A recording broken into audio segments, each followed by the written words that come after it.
I know you ain't got a grandchild yet. Just wait. Yeah. Chastity, when I open my phone up, there she is. So you know where my heart is. And I thank God on that. You pray for him every day. I do. Yep, absolutely. My mother prayed all the days of my children's children, for who they would marry. Mm. So I hope God's still working on that. It's worth doing. Yes, it is. It's worth doing. If you have a Bible and you like to follow along, 2 Kings chapter 5, a text we've looked at before, but in a different way. So we're going to look at it differently today. 2 Kings chapter 5. It's the one that comes after 1 Kings.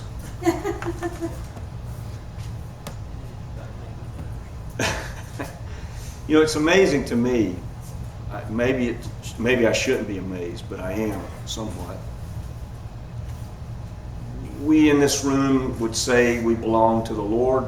We would say that He is the most important person in our lives. We would say that if we were forced to a position of having to choose Him or choose life, we would choose Him. Or imprisonment or suffering of some kind, whatever. We speak this way, and I believe it. I'm not questioning anybody, but I think it's amazing. It amazes me about myself that I can go through this life with that mindset and yet find myself failing as a sinner. That just astonishes me. I think, what's going on? It's like, think about it, when we do that, in that moment, it's like saying God is not there and doesn't care about anything we're doing. I mean, is that not exactly what's going on? It's almost like we're saying God doesn't see. Let's take a look at this text and see what it would show us about this kind of thinking. I'm going to begin reading in verse 14 of 2 Kings chapter 5. So Naaman went down and dipped into the Jordan River 7 times as he had been told, and his skin became as smooth as a young child's, and he was healed. He and his entire entourage returned to the prophet. Naaman came and stood before Elisha and said, "For sure, I know there is no God in all the earth except in Israel. Now please accept a gift from your servant." But Elisha replied, "As certainly as the Lord lives, whom I serve, I will take nothing from you." Naaman insisted that he take it, but Elisha refused. Naaman said, "If not, then please give your servant a load of dirt, enough for a pair of mules to carry, for your servant will never again offer a burnt offering or sacrifice to a god other than the Lord. May the Lord forgive your servant for this one thing. When my master enters the temple of Rimmon to worship, he'll lean on my arm and I will bow down in the temple of Rimmon. May the Lord forgive your servant for this." And Elisha says to Naaman, "You go in peace." When Naaman had gone a short distance, Gehazi, the prophet Elisha's servant, thought, "Look, my master didn't accept the Syrian Naaman's gifts that were offered to him. As certainly as the Lord lives, I'll run after Naaman and accept something from him." So Gehazi ran after Naaman, and when Naaman saw someone running after him, he got down from his chariot to meet the person and asked, "Is everything all right?" Gehazi answered, "Everything is fine. My master sent me with this message. Look, 2 servants of the prophets just arrived from the Ephraimite hill country. Please give them a talent of silver and 2 suits of clothes." Naaman said, "Please accept 2 talents of silver." He insisted and tied up the 2 talents of silver in 2 bags, along with the 2 suits of clothes. He gave them to 2 of his servants, and they carried them back for Gehazi. When they arrived at the hill, Gehazi took all of the booty from the 2 servants and put them in the house. Then he sent the men on their way. When he came and stood before his master, Elisha asked him, "Where have you been, Gehazi?" Gehazi answered, "Your servant hasn't been anywhere." Elisha replied, "I was there with you in spirit when a man turned and got down from his chariot to meet you.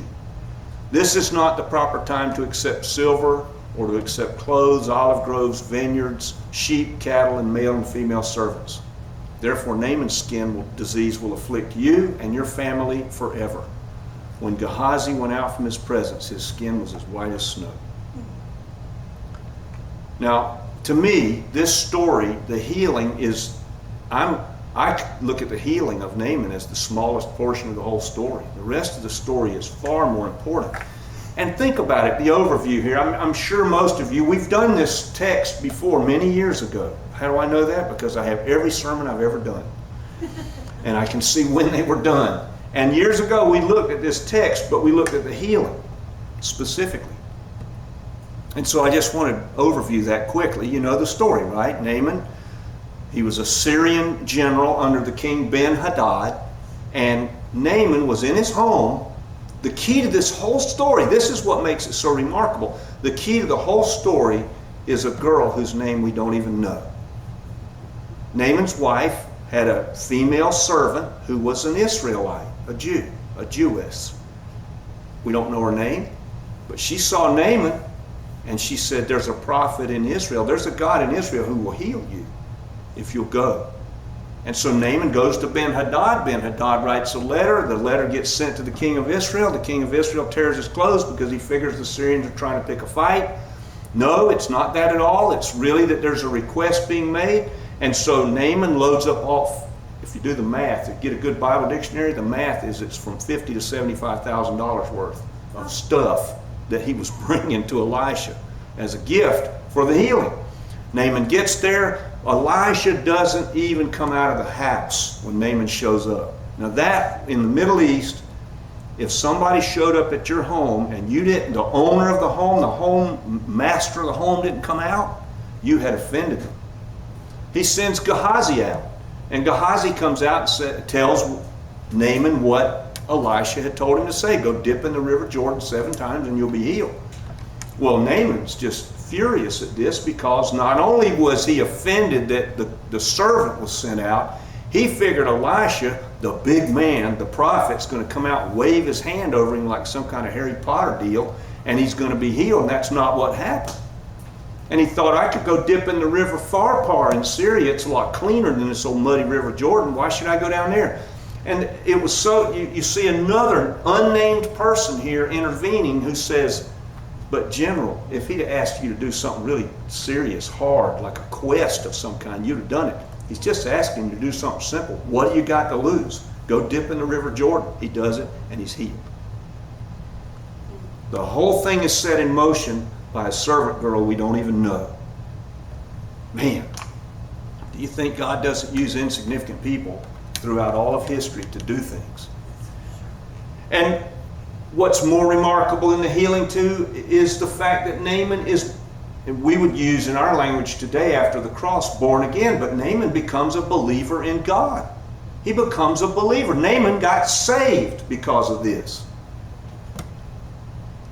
And he then says, and here's something else that I find more remarkable than the healing. He says to Elisha, Naaman's a smart guy when you think about it. He realizes, oh no, I've become, this is what tells me that Naaman was a changed man, because he realizes I've got to go back. And when Ben-Hadad goes into the temple of Rimmon, I'm going to be bowing before a pagan idol. But I don't have a choice about it. What does Elisha say? You need to quit your job? No, he says you go in peace. Now, you know, that's a huge lesson for the evangelical church in my mind. We place so much in front of people as expectations for their behavior just because they've gotten born again. We think they have to be instantly transformed into perfect Christian citizens, and that is absolutely not the case. It seems to me that God is a whole lot more patient than we are with regard to how he views people and what they do. I remember somebody telling me once, they said this directly to me.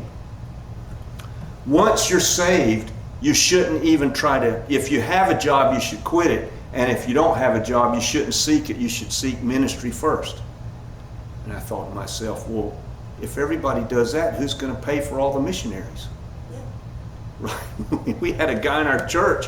I looked at him and I just said, this guy's calling on the earth is to make money. And that's what he did. He made lots of money.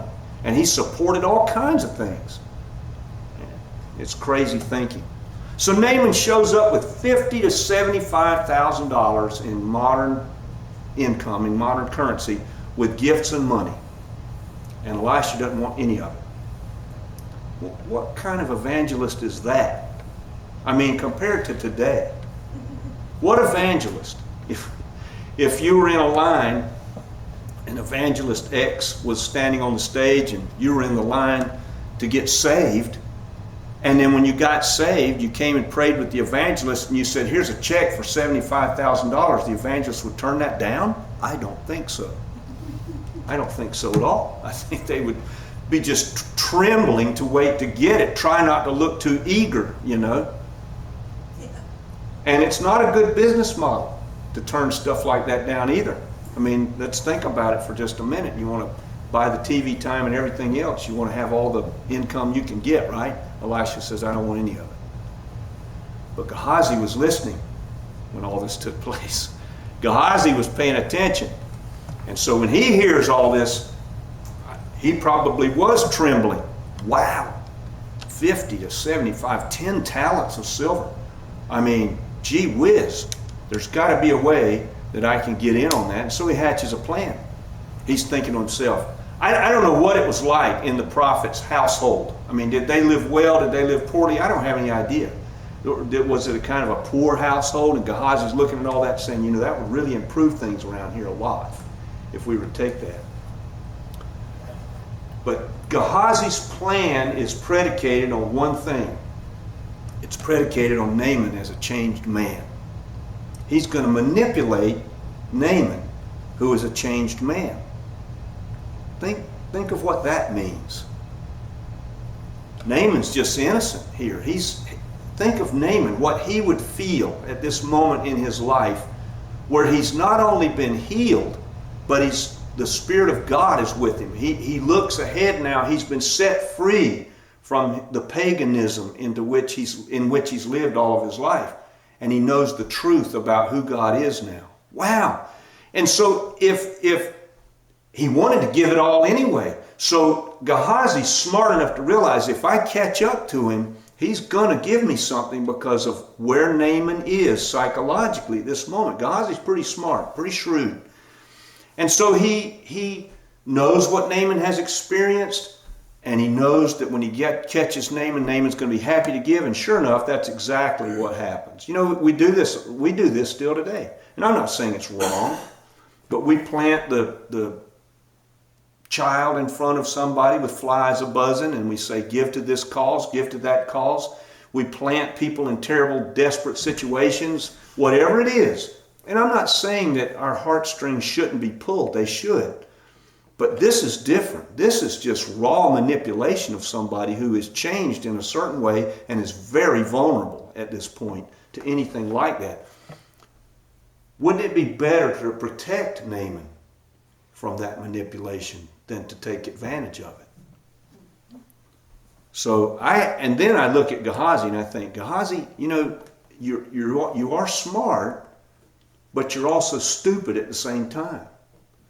I mean, after all, here's Gehazi. Look at who he walks with. Elisha. Elisha got double portion of Elijah's power to do miracles. Double portion. Gehazi has seen the crops. If you go back in 2 Kings chapter 2 where Gehazi shows up and Elisha shows up, and you can see all the things that Gehazi has seen. He has seen the water purified where it was poisonous for drinking by a miracle. He has seen the boys seized by the she-bear at Elisha's command. Can you imagine? He has seen the valley filled with water such that the Moabite army is defeated. Water that came from nowhere. He has seen the containers filled with oil that saved the wife of a prophet from famine. He has seen the Shunammite given a son. He has then seen the Shunammite's son raised from the dead. He has seen the stew that was poisonous made fit to eat by the command of Elisha. He has seen 100 prophets fed with way less food than was really available to feed them by Elisha's miracle. And he's seen Naaman healed.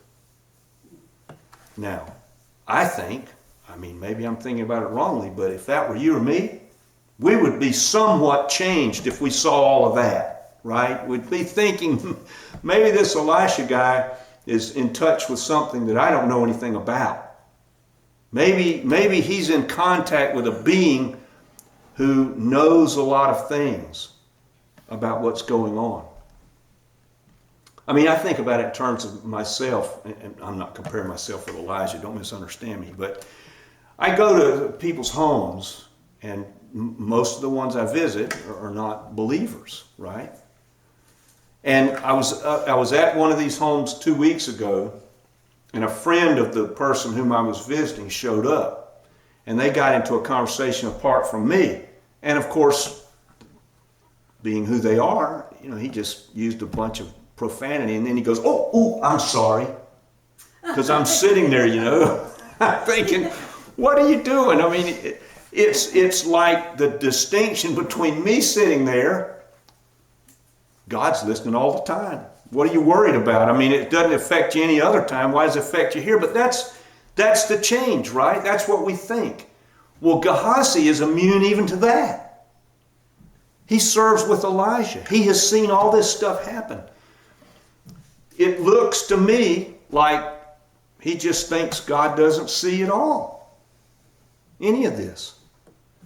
Look around the world today and ask yourself, do you think that people in our culture really live as though they think God is paying any attention whatsoever? I don't think so. Did you watch any of the, it's Pride Month. I don't know if you're aware of that. Yeah, this is Pride Month. The rainbow flag and homosexuality and all we're supposed to be. This is the month where we, however you choose to do that, celebrate the fact. All right? Do you think, I don't know if you've ever watched one of these parades. I remember a friend of mine was in Disney World during Pride Month, and they had a parade. And they said, I just felt like I needed to take my children and just hide their eyes. I mean, from what I was seeing. Do you think that those people are concerned at all about what God thinks of what they're doing? Doesn't look that way to me. How about our politicians? The decisions they're making. For the most part, do you think they're thinking, I wonder if God thinks this is a good decision? I don't think so. And what about people who, in God's name, manipulate people in God's name, like Gehazi? We take one of the commandments, don't take the Lord's name in vain. And we think that means you give God a last name, right? That is not what it means at all. Not at all. What it means is just what Gehazi has done. That we would go forth in a lie and use God's name to carry it. That's exactly what Gehazi has done. He has gone forth. Look what he says to Naaman. He says, my master has some people who are coming, other prophets, and they need support. That's just a total lie. Who is Gehazi representing? He's representing Elisha, and he's representing God. And using God to reinforce, to manipulate Naaman in a lie to get Naaman to give him something. And Naaman innocently just says, well, sure, I'll give you something. Here you go. Here's a talent of silver and clothes. You take 2. Naaman's so happy. I wonder what Naaman's thoughts were at that moment. I really do. I think probably, this is just a guess, Naaman was so happy. He came to give all of it, right? And so he's giving a little bit happily. He's happy to give it. But I wonder in the years later when he thought back, I wonder if he thought differently about Elisha. When Elisha wouldn't take any of it, Naaman's probably thinking, wow, I came here with all this stuff and I could not tempt this guy at all to take it. This guy must really be a servant of God. And then Gehazi runs out and asks him for some with a lie that includes Elisha. It's got to have an effect on him. Did he maybe have second thoughts about Elisha's integrity later on? I don't know. Maybe the Lord protected him from that. Let's go with that. But everywhere we go, everywhere, in here, outside, in our homes, at our workplace, social gatherings, whatever it is, everywhere you and I go, we are representing the Lord.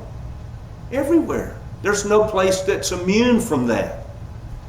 And if we have an occasion in our lives where we have the opportunity to represent Him well, are we alert to it? Or, if we have occasion to represent Him poorly, are we alert to that? I've been there. I'll never forget in Pennsylvania, went into a plumbing supply house. Guy behind the counter. Guy in front of me brought a valve in and set it down on the counter and was asking questions. And right there on the box of the valve, it says, flow. Important, flow. Showing an arrow as to which direction water should flow through this. Is a check valve. I don't know if you know what a check valve is, but they only work one way. If you put them in backwards, they don't do anything. And he stood right there, the guy behind the counter, and told this is obviously a homeowner who didn't know. He says, does it matter which way I mount it? And the guy says, nah, doesn't make any difference at all. And stupid me, I piped up because I knew the guy was wrong and he was sending this guy out of here with something that wasn't going to work. Glue it all in, it doesn't work. What are you going to do now? Well, the guy behind the counter and me got into it. And I was not alert to represent the Lord well. Now, that's in Pennsylvania. That's 25 years ago. Is it a big deal? I don't know. But you know what? That guy behind the counter might pull up a YouTube video and say, I know that guy, where I'm doing a sermon. That he may remember. Everywhere we go, we're representing the Lord. How do we do that? How do we become alert? How do we become more focused on that thought? There's only one way. That's prayer and communion with God. There is no other shortcut. No shortcut. That way we become alert. I don't know where everybody is today, but if I've